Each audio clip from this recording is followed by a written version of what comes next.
First thing on the list is to remove the tomatoes that have been growing in these grow bags. Unfortunately, these tomatoes have passed their prime and they've been getting riddled with pests.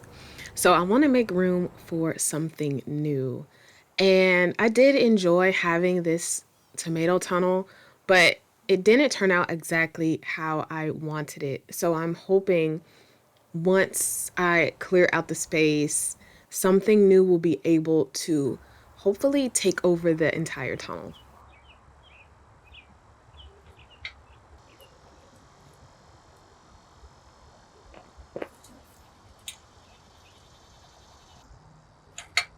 I have drip running to all of these grow bags, so I am make sure that I move that out of the way and removing any big roots and just breaking up the soil a bit.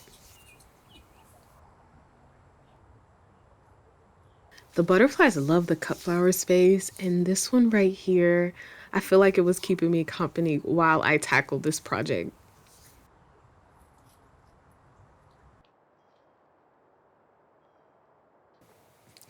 And I tied these tomatoes onto this tunnel pretty well, probably too well, because it took me quite a while to cut all of the twine off and get each like branch off of the tunnel.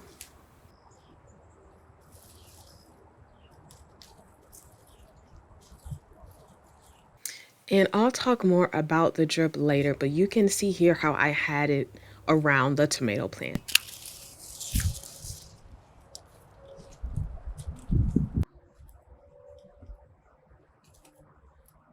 And this one was the hardest one to get out of the grow bag. The rest of them were pretty easy.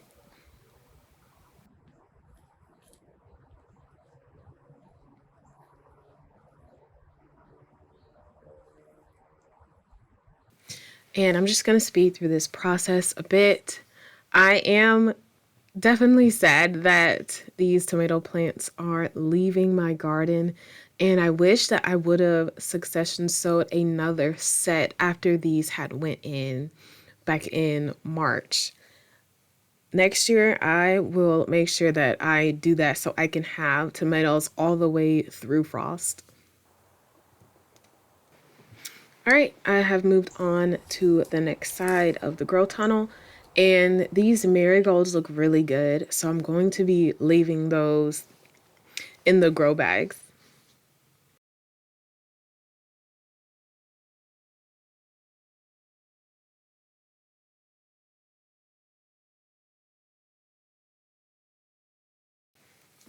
And we are done with the last grow bag that was on this tunnel. Now I want to tackle this huge grow bag.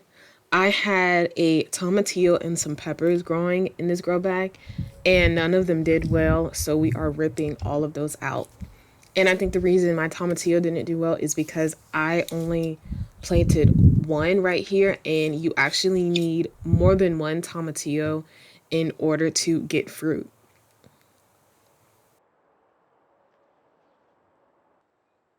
I love this huge grow bag though. I think next year I might try to plant some potatoes in it. Now it is time to throw some seeds in the grow bags. First, I am going to add some compost just to top each grow bag off.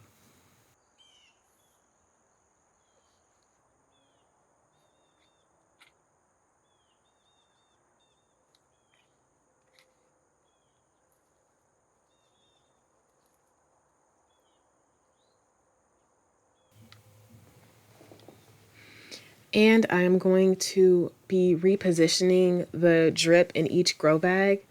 And I use just some old stakes to make sure the drip stays in place.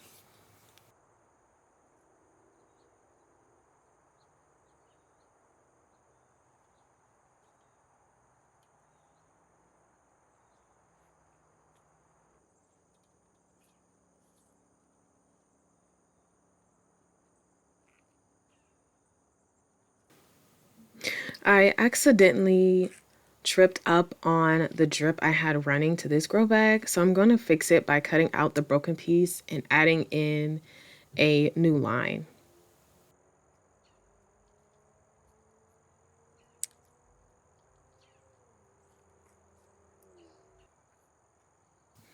The line I'm using is 1/4 inch in size and it has drip emitters spaced about every 6 inches. And I'm just gonna cut enough so that it fits the grow bag.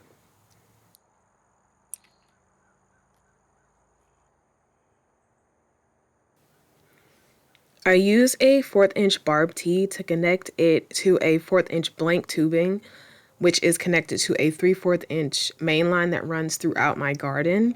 It sounds complicated, but the more you do it, the easier it becomes.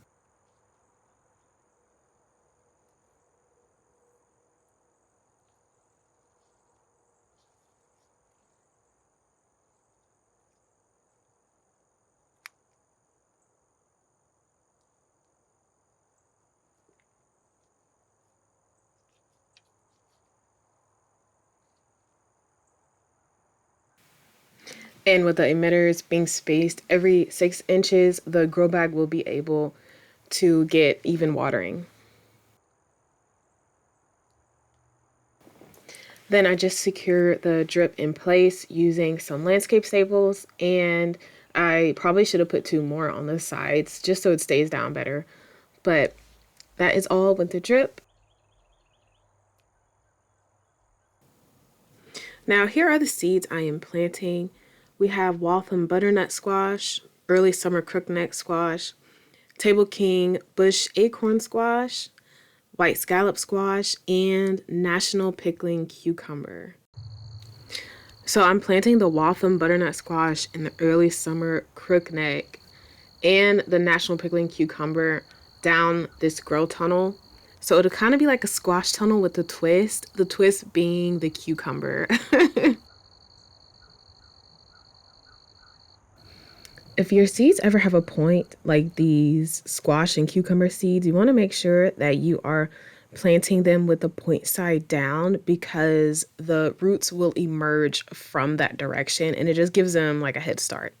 Also, soaking your seeds the day before you plant them helps with germination. And those two bush squashes will be going into this big 65-gallon grow bag. And as those get bigger, I will be thinning them out to probably just one of each variety of squash.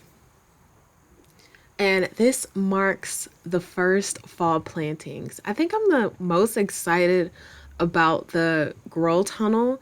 I am hoping that the squash just take off and overtake the tunnel, creating a lush entryway for my kitchen garden.